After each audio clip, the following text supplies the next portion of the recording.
What's up, pretty gang? It's your favorite nail tech, Peaches, back with another video. Now, y'all wouldn't believe that this is about the 4th or 5th time I've done this voiceover, but it is, and it's gonna be the last time, okay? Now, do y'all see this set? The length on this nail. Now, this, in my chair, is the start of double XL, okay? This is what I call double XL plus, and today I'm going to bring you a video focused on filing and shaping nails of this type of length. Now, we are gonna have a little bit of application in the video. We're gonna speed through that, okay? But before we get into it, y'all already know, subscriber shout out goes to Eva Mac, subscribed since January 30th. Y'all already know, turn on the notifications, subscribe. If your notifications is off, how the hell you gonna know when I'm on, okay? Colors, right? We got nightcrawlers, we got vivid dreams, and we got second nude, all by not polished, of course, because if it's not polished, it's not what? It's not nothing, period, point blank period, okay? With young nails, we got our liquid and we got our core clear as usual, because I'm a young nails girl. That's it, and that's all. All right, now what we're gonna get into, right? Because a lot of you guys have asked me, or maybe not a lot, but a few of you have asked me, like, can you do double XL nails? And of course I do double XL nails in real life. The thing about it is, just depending on what I got going on and what they get, that's when I decide will I record or not. You guys have seen me do XL nails before, long, short. I don't get as many double XL as I used to. And, you know, that's fine. A lot of my long nail girls that used to come a lot, they've gotten jobs and just different things where life is kind of no longer supportive of that type of lifestyle, okay? So here we go. Starting off with application, right? We're doing a marble ombre. If you guys need a more in-depth video tutorial on how to do a marble ombre, I suggest you go ahead and watch one of my previous videos. It is a like tropical looking orange and yellow marble ombre on my channel. I did not too long ago. That's gonna really give you a lot of tips and tricks on how to properly do that, okay? This video, like I said, is focused on filing double XL nails, filing long nails, tips and tricks, etc. So if you see any like discoloration on her nail beds, that's previous acrylic, okay?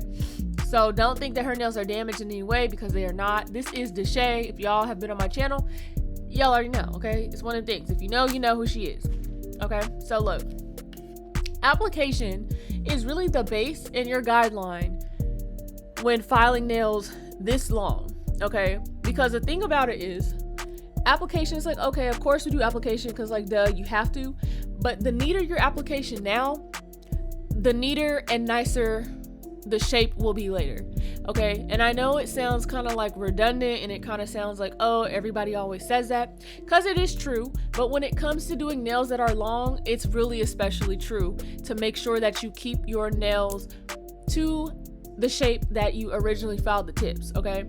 Now, luckily, it does make it easier that Miss Deshay here does have nail beds that are on the slimmer side.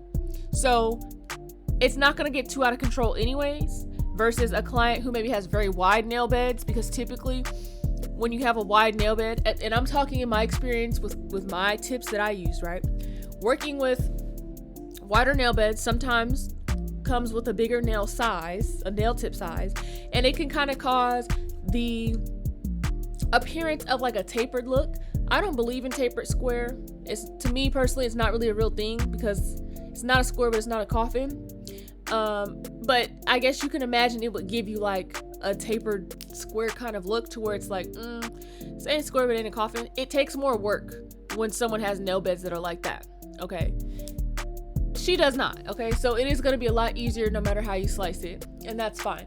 But what you really want to aim for is to have a really nice slim looking nail based off application alone. You don't want to have the nail bed area, which is where the natural nail is at.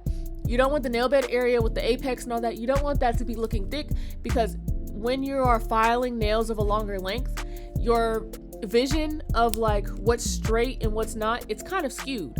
Like your perception, there we go. Your perception of like what is straight, what is crooked and all that, it can be a little bit skewed, because now you're having something that's, you kind of have to look from so many angles. Your line of sight is just a little bit different, you know what I'm saying? So that's the main thing that you want to focus on with the application, and that's why I'm going over it with y'all now, okay? So here we go.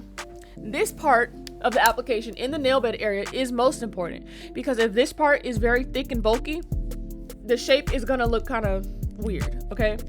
So what you want to do is you really want to aim for a nail bed area that's, you don't want no flooded cuticles, and we don't want those anyways, but you really want to try hard not to have any flooding cuticles. You want to try hard not to make this part too thick, because otherwise you're going to get like a buckled look where it's like in the middle where the nail tip, girl, bye. In the middle where the nail tip and the actual nail extension meets is going to be thicker than both the bottom and where the top of like near the cuticle is at. Now I have seen that with longer nails, and I know it's just, you know, it's just something that does need work. But you see how I'm tucking everything in, I'm patting, I'm pressing. I really don't want nothing to get too out of control, okay? Because the thicker it is in the nail bed area, the harder that it's going to be to file later, and you're gonna have to do a lot of debulking, okay? Now debulking and filing, shaping, those are two different things, okay? Now the reason I'm saying that is because it is kind of like a different term. When you're debulking something, that means you are getting rid of the bulkiness, okay? You are I call it streamlining the nail, okay? So that way it looks right. You see how like in the apex area and stuff, it's looking a little bit thicker than it needs to. You see how the shape is not all the way, you know, the acrylic is kind of getting to it, okay? Not in a bad way, it's not horrible or anything, but this particular nail is thicker than what I would have liked, okay? It's wider than what I have liked. And I can already tell I'm gonna have to go back and do a little more work on this nail. And you have to keep in mind, I am doing clear, a layer of clear, which luckily I don't need too much clear because of the type of nail beds that Deshay has. She doesn't need a whole heck of a lot of strength, basically. Like, she doesn't need a whole lot of acrylic to her extensions, okay? But that is something you need to look out for, okay? Because we don't want them to be too thick. Because when you go ahead and you file later on, you're not going to be able to tell, like, again, this word perception.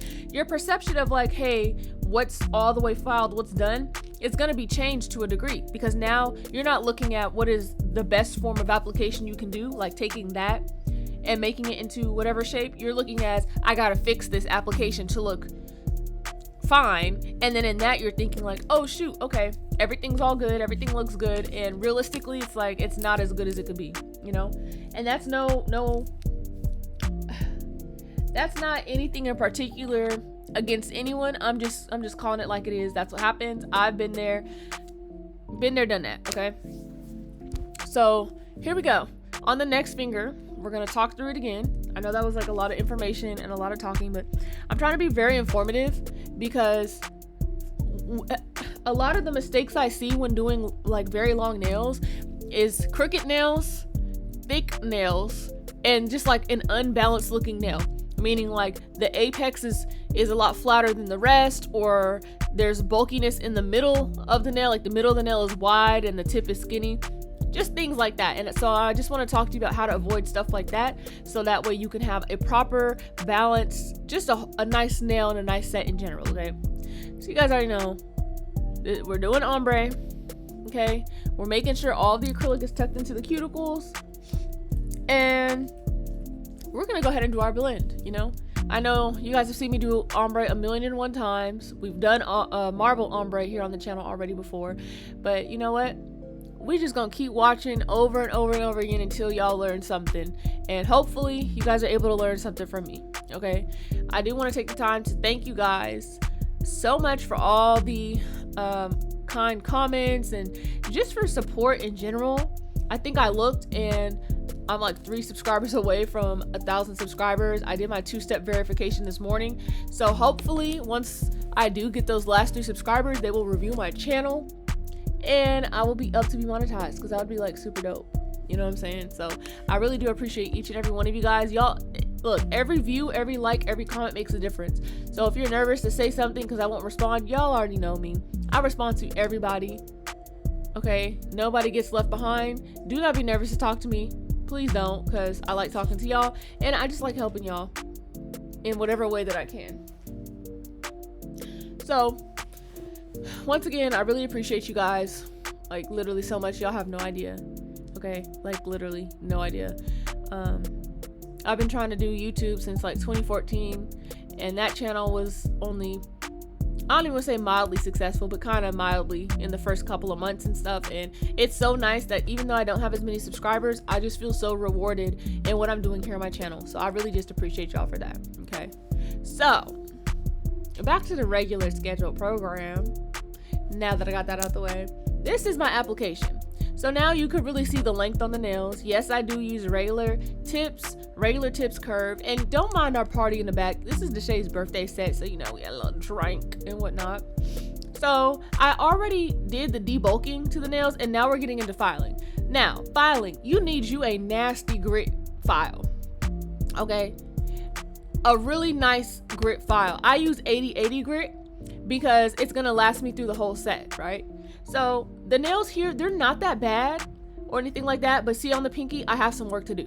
Now notice how I'm holding the finger. It's different because you need to support the finger way more. Otherwise, number one, you're not gonna have enough pressure and like resistance with the file in the nail to accurately get the type of leverage you need to go ahead and shape. And number two, it's gonna cause them pain. So if it looks like I'm gripping her tight, I kinda am, but not tight to where it's painful, but she's secure. And I always try to keep a finger underneath that nail somewhere, somehow, you see, because it provides more leverage, and it also provides just the stability. So you see how I hold it against my knuckles, I put a fingernail on there, in there, something to where I'm using my own hand as leverage to get a really nice shape. Okay, so that is the number one advice I have for you. I see a lot of people, they don't hold the nail, it's like, no, holding the nail doesn't just help the person from getting hurt. Holding the nail provides the leverage that you need, like not the finger, the literal nail. It provides extra leverage. You see how I'm holding the nail down there? So that way you see the file is really getting in there. It's not wiggling all around. It's exactly parallel to the nail. So this is why I'm looking all over to see like, okay, what we got next. Another thing is that when you're filing nails this long, the nail file and the actual nail extension, they should be parallel to each other. Well, we're talking about square right now, but in this video, right? See how it's like parallel? It's hugged right against. I don't want to do anything that's going to cause any type of buckling with that nail file. Because if the nail file buckles, then there goes the crispness of my shape. You have to look from so many different directions and change the way that you hold the file sometimes, because the thing is, you do not want that file to be all over the place in filing parts that you've done. So see how I want the tip filed or more crisp? I hold the physical nail and I will file the area I need to file. That is the biggest, well, I guess not the biggest, but that is another big tip that I can give you. Okay, so you see, it's not all the way where I need it to be. If you look at it, right, you'll see that one area is kind of, it's not as crisp. So I'm trying to get it to not be buckled out and to be a straight vertical line. So I always call it like my line of vision, okay, or my field of vision. I'm looking at that nail to see how straight on is this. So that's what we need to really use our eyes, and I call it the eye. I feel like I have the eye to see. I can see what needs to be fixed, and I can see what it should be. And when you're doing nails, you kind of have to just develop that eye, okay? So you see, I like to use the hand file for all of my finish filing, because I feel like with the e-file, it can cause more bumps and lumps than you need. Now, luckily, this is my application is pretty smooth, so this is just kind of like a courtesy, but it is also me going ahead and getting it consistency across all the nails, okay? So you can see again, for this nail, I'm holding the actual nail. You see that? This is going to give you the crispness that you need. I promise if you try it, you are going to find that it gives you so much more to work with because of the resistance against the file. I don't know how to explain it better than that, but when you physically grab the nail file, it provides so much more stability for you to file against, and then it's less likely that your file is going to slip and accidentally round out a corner here or accidentally file too much on one side or any of that. You know what I'm saying? Just grab the nail. I'm telling you, it seems like it's such a a trick that like, oh, that's not gonna work, or oh, that's just a fluke. It's not. I promise you, it's really not. It really is something to where, like, once I started doing things this way, I don't even know how long I've been doing it this way, but it was like pretty natural once I started getting into nails this length, because the nail is so much longer than your actual like the way you traditionally hold nails. This just feels more natural. Okay, so make sure that you're looking from all directions, all angles. Again, using a hand file to do more than just the shape is gonna help as well. Okay, the e-file can only do so much, in my opinion, I feel like. But like I said, I do nails in a more old school way, so I understand for some people use the e-file to shape because the nails are long. I do not recommend using e-file to shape long nails, because if you move that e-file too fast, or you taper in too much, it's gonna be a make or break decision for your actual nails. You see what I'm saying? And that's not what you want it to be. With the e-file, it's like you're so dependent on the speed and the placement of where you hold it, that if anything goes wrong, it's gonna go wrong. Like, it's not, you know what I'm saying? You can file a chunk out of one side, then you have to go back and fix things. Using a hand file, the process is much more, you can really see it coming along a lot. Like, it's not so fast that you get surprised by anything. It's like a very methodical way of filing, to me personally, where you have to really look closely and really just kind of adjust yourself, you know what I'm saying? So I really did enjoy doing these though. Like, they came out really cute. The bling was really cute, and I just felt like I wanted to make sure everything was super duper crisp. Like I said, it was her birthday. Well, not this exact day, but we was like kicking it, like, you know what I'm saying? Like, she was the last person getting her nails done, so we was really kicking it. Like, we had some lunch first, we had a couple of drinks, like we was watching Catfish, and we was really kicking it. So I had the time to just take my time, and I was very glad that I did, because I really enjoyed this set. It came out very, very, very, very cute. So once again, you see how I'm using my hand to provide the stability, so that way everything is just nice and crisp, because that's what you need. It's the resistance against the file, that along with the grit. Okay, if you're not using, you gotta at least use like 180 grit. I would say take it down to even 100, because there's no way files like 120, not 120, like files that are like 200 grit, that's not gonna do shit, to be honest. I don't know how anybody uses files that are that small of a grit. Like, you need to up it a little bit. And if you're scared to use a file, then honestly, you're just gonna have to get over that. If you're scared to cut people, because you have to learn, and you have to know that using different tools and things like that, like the e-file and things, it's not always gonna give you the best result. Okay, that's just in my personal opinion. But if you are using a grit that's somewhere like 200 or higher of a grit, you got to cut that out. You're not going to get a crisp shape. I feel like even with a 180 grit file, you got to take it to 100 grit. It makes such the difference. Okay, it makes such the difference. Sorry, I was reading a text message. But yeah, those tips, I know this video wasn't very, wasn't much, wasn't super educational, but this is what I could do with the footage that I had. And I really just wanted to focus on just giving you guys that tidbit of information on like what will really change the game for doing nails that long, and really creating that stability and that resistance is really gonna really make a difference for you guys. I really think. Okay, I know doing long nails in general, it takes time and it takes effort, but it is worth it in the long run when you're able to kind of get the formula right. You know what I'm saying? And it takes time. Don't let nobody tell you that you should be able to just know how to do certain stuff off the top. Okay, just because it seems like a lot of these girls come out of the woodworks just born out the ass knowing what to do. Okay, and because they lying, it's really not like that. Everybody got to learn some way. Okay, so this is what it looks like after filing and shaping. You see really nice results. You could really see the length. And then I am actually showing you guys an angle. I wish the dog would shut the hell up. This is from the side with the curve, and just how smooth my work actually is. I really just want to include that clip there for you, and then of course a final clip of the final result. I hope you guys really enjoyed this video. I will of course see you in the next video. Don't forget to comment, like, subscribe, turn your notifications on so you know when I'm on, and you guys, I will see you guys in the next video.